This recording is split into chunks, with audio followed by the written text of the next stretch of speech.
busy in 25 years, standing up for justice and peace and equality and doing the right thing for the people and not being asleep on the job. Thank you. Thank you, Mayor Masters. The first question is addressed to Ms. Davis-Pinier. Do you think that the citizens indeed had a clear understanding of the November 2nd referendum? And if they didn't, what would be your plan to ensure that going forward that the citizens were well educated on referendums? I will have to say, just from the people that I communicated with, there was some confusion. I had people, my supporters. It was a split decision. Some supported the referendum, some were against it.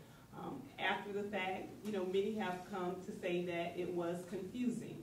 I don't think that we should operate like that on such an issue that's such great magnitude to our city, to the future development of our city. So, I think that education is key. At every meeting I went to, I pretty much said, please don't get involved with the hype, don't believe the rhetoric, please do your research. I tried to provide all information that I received at the different meetings that I attended and ask the people to really try to make an informed decision. I'm committed to educating and being community-minded at churches, I'll be at schools, I'll be at neighborhood meetings, really communicating the issues so that our residents are making informed decisions based on facts, not on emotions, not on rhetoric. I really think that it's time for us to become educated residents, and I am committed to doing that as mayor. Thank you, Ms. Pinier. Mayor Masters? Well, I support referendums in principle because I think the government at its best is when the people speak, when the people vote. Government at its best is always by the people, for the people, and of the people. I didn't get confused on the first referendum. I didn't get confused on the election several years ago. I understood the language. The judge said the language was clear. What's confusing now is getting people to understand that if you voted yes the first time, you have to vote no this time. And if you voted no the first time, it means vote yes the second time. So, at some point, we have to say enough is enough and get this settled in a clear fashion where it is clear to the majority of the people what they want. I am a populist on this issue. I feel that whatever the people want, we must make it happen, period. Thank you. Thank you, Mayor Masters. Mr. Carter? Yes, ma'am. I believe it was clear for the majority of the people that voted. I believe they voted their hearts, but I do not believe the process that got a lot of the votes was for lack of a better word, a truthful process. When they had signs out that said simply save Newcomb Hall, I believe that the folks that voted to save that, and I would be first in line to save Newcomb Hall. I was there the day Newcomb Hall was built. I had my first dance at Newcomb Hall, my first kiss at Newcomb Hall. I got my first job at Newcomb Hall. I was married at Newcomb Hall. And I plan to be, yes sir, my first kiss. And hopefully I'll have my last kiss there. My wife and I, Christy, got married in the yard of Newcomb Hall. We went inside and had a reception. And Newcomb Hall is the most used piece of property, probably in Palm Beach County by numbers. And I am a proponent of Newcomb Hall. It will never be torn down until we build a new Newcomb Hall. But Newcomb Hall was never in the equation. And it isn't today. And I see signs out there today that say save Newcomb Hall. And I believe they are not, to use that word again, truthful. Thank you, Mr. Carter. Are you in favor of the city suing its residents? And if not, what would be your plan for less litigious means to settle disputes with city residents? We'll start with Mayor Masters. Well, it's one of the problems I have with Riviera. I'm never for the city suing the residents. I'm never for the developers suing the residents. I'm not a candidate for the developers. I don't work for the developers. I think what we have to do is have town hall meetings. We've got to talk to our residents, and we must connect with the people. And I think that has been a problem with the council over the past few years. The people have always been on one side of the issue, the council was another. We've got to take it to the people and develop a connection with the people. Once we have that connection, then I don't think we're going to have a problem. Town hall meetings, transparency, and God forbid we should never vote to cut public comment. Rodney Roberts is right.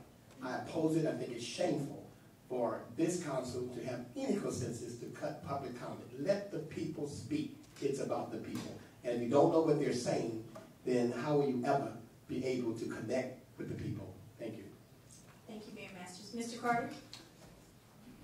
I do not believe council should sue any of our citizens. I believe there's other ways to go about the process. I do not believe in government should be involved in that type of event.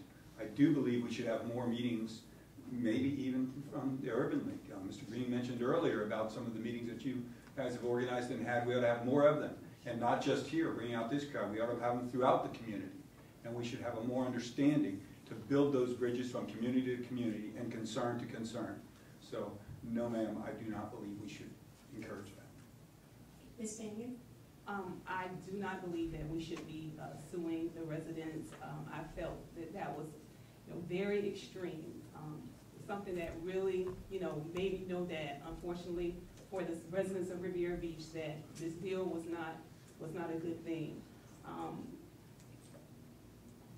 just feel like people should have a voice. We shouldn't silence people. I think people have a right to the way they feel. They have a right to express that. I do not agree, that we should, that businesses or the city should sue the residents that they're supposed to represent.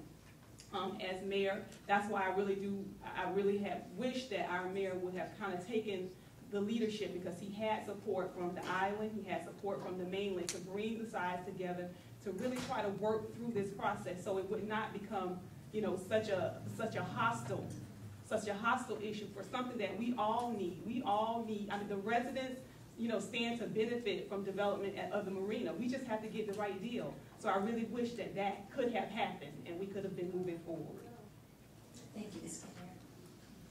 Mayor. With respect to the budget crisis that the city is facing, if elected, would you be willing to take a 50% pay cut and to eliminate the car allowance? And we'll start with Mr. Carter. Great question. Definitely yes. I do not believe the car allowance is legal today. I believe in our charter it states a price and a payment for the seat. And to add an allowance to it, it's not approved in our charter. So I believe that's a fee that should be given back or donated back to the community.